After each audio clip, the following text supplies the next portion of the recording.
सुबह भारी गिरावट, डर और पैनिक, और फिर दोपहर होते होते तेज रिकवरी।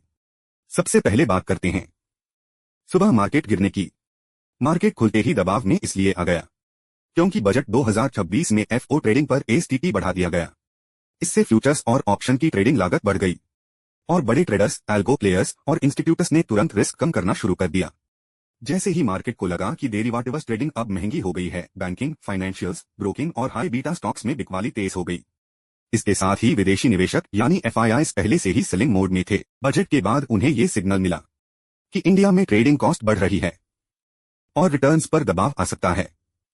इसलिए सुबह की गिरावट सिर्फ रिटेल पैनिक नहीं थी, बल्कि इंस्टीट्यूशनल और फॉरेन सेलिंग भी थी। अब इसमें एक और चीज जुड़ गई, ग्लोबल सेंटिमेंट। यूएस मार्केट्स पिछले सेशन में मिक्स्ड थे, बॉन्ड यील्ड्स ऊंचे थे और इन्वेस्टर्स ओवरऑल रिस्क लेने से बच रहे थे। डॉलर मजबूत था, रुपये पर दबाव था और फॉरेन इन्वेस्टर्स के लिए इंडिया से पैसा निकालना आसान हो गया। इसके अलावा यूएस और ईरान के बीच टेंशन का डर भी मार्केट में बना हुआ था, क्रूड ऑयल के ऊपर जाने का खतरा, और ये इंडिया जैसे ऑल इंपोर्टिंग कंट्री के लिए नेगेटिव माना जाता है। इन सारे कारणों की वजह से मार्केट सुबह कॉन्फिडेंस के साथ ट्रेड नहीं कर पाया और गिरावट गहरी होती चली गई। लेकिन असली खेल शुरू हुआ दोपहर के बाद। जैसे जैसे समय आगे बढ़ा, अमेरिकन मार्केट से क्यूज आने लगे।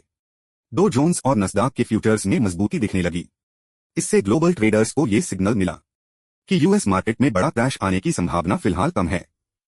जैसे ही यूएस फ्यूचर्स ग्रीन हुए, रिस्क सेंटिमेंट थोड़ा पॉजिटिव हुआ। इसी बीच एक और बड़ी राहत वाली खबर आई। यूएस और ईरान के बीच टेंशन को लेकर संकेत मिले कि फिलहाल सिचुएशन एस्केलेट नहीं हो रही। मिडल ईस्ट रिस्क थोड़ा सॉफ्टन हुआ और इसका सीधा असर क्रूड ऑयल पर पड़ा। इंटरनेशनल मार्केट में क्रूड ऑयल के दाम गिरने लगे। अब यहां से इंडिया के लिए पूरी कहानी पलट जाती है। क्रूड सस्ता होने का मतलब है इन्फ्लेशन का प्रेशर कम, करंट अकाउंट पर राहत और रुपये को सपोर्ट। जैसे ही क्रूड नीचे आया, इंडियन मार्केट में सेंटिमेंट सुधरने लगा। ऑटो स्टॉक्स में buying I, oil marketing companies में इंटरेस्ट बढ़ा और बैंकिंग सेक्टर को भी मैक्रो सपोर्ट मिला। इसके साथ ही लॉन्ग टर्म इन्वेस्टर्स और स्मार्ट मनी ने इसे वैल्यू बाइंग का मौका माना। जो ट्रेडर्स सुबह शॉर्ट बने थे, उन्होंने प्रॉफिट बुक करना शुरू किया और यही शॉर्ट कवरिंग मार्केट को और ऊपर ले गई। इसलिए रिकवरी स्लो नहीं थी, बल्कि शार्प और फास्ट थी। लार्ज कैप स्टॉक्स जैसे बैंक्स और इंडेक्स हैवीवेट्स मार्केट को ऊपर खींचते चले गए और देखते ही देखते सेंसेक्स और निफ्टी दोनों ने अपनी लॉसेस का बड़ा हिस्सा रिकवर कर लिया। तो अगर पूरे दिन को सिंपल लैंग्वेज में समझें तो पिक्चर साफ है। सुबह गिरावट आई क्योंकि बजट में एसटीटी बढ़ा, एफआईआईज बिकवाली में थे, ग्लोबल सेंटिमेंट वीक था और जियोपॉलिटिकल रिस्क बना हुआ था। और फिर मार्केट इसलिए संभला क्योंकि डो और नस्दाक फ्यूचर्स में तेजी आई, असेरान टेंशन में नरमी दिखी, क्रूड ऑयल के दाम गिरे और इंडिया फ्रेंडली मैक्रो एनवायरनमेंट बना। इसके साथ वैल्यू बाइंग और शॉर्ट कवरिंग ने मार्केट को स्ट्रॉन्ग रिकवरी दिलाई।